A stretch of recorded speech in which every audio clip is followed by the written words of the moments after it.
ఆంధ్ర తెలంగాణలో తక్కువ ఫీజులతో high quality results ఇస్తున్న ఏకైక సంస్థ తిరుమల్ ఐఏఎస్ ఇన్స్టిట్యూట్. ప్రముఖ సంగీత దర్శకుడు ఏఆర్ రెహమాన్ అస్వస్థకు గురయ్యారు. ఆదివారం ఉదయం ఒక్కసారి ఛాతీలో నొప్పి రావడంతో వెంటనే చెన్నైలోని ఆసుపత్రిలో చేరారు. రెహమాన్ ఎమర్జెన్సీ వార్డుకు తరలించి వైద్యులు చికిత్స అందిస్తున్నారు. ఆయనకు హార్ట్ కి సంబంధించిన యాంజియోప్లాస్టీ చేస్తున్నట్లుగా తెలుస్తోంది. ఈసీజీ, ఎకోకార్డియోగ్రామ్ వంటి పరీక్షలు కూడా చేశారు. ప్రస్తుతం వైద్యుల బృందం ఆయన ఆరోగ్యాన్ని నిశితంగా పరిశీలిస్తోంది. రెహమాన్ అనారోగ్యానికి గురవడంతో ఆయన కుటుంబ సభ్యులు, అభిమానులు ఆందోళనకు గురవుతున్నారు. అయితే వైద్యులు మాత్రం కంగారు పడాల్సిన అవసరం లేదని, ప్రస్తుతం రెహమాన్ ఆరోగ్యం నిలకడగా ఉన్నట్టుగా తెలిపారు. లండన్ నుంచి చెన్నైకి వస్తుండగా ఇలా చెస్ట్ పెయిన్ వచ్చిందని, అందుకే వెంటనే ఆయన్ను హాస్పిటల్లో జాయిన్ చేశారని సమాచారం.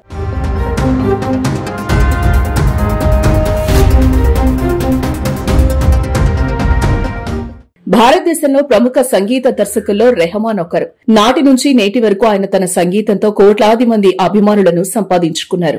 ప్రతి ఇంటా ఆయన పాటలకు అభిమానులున్నారు.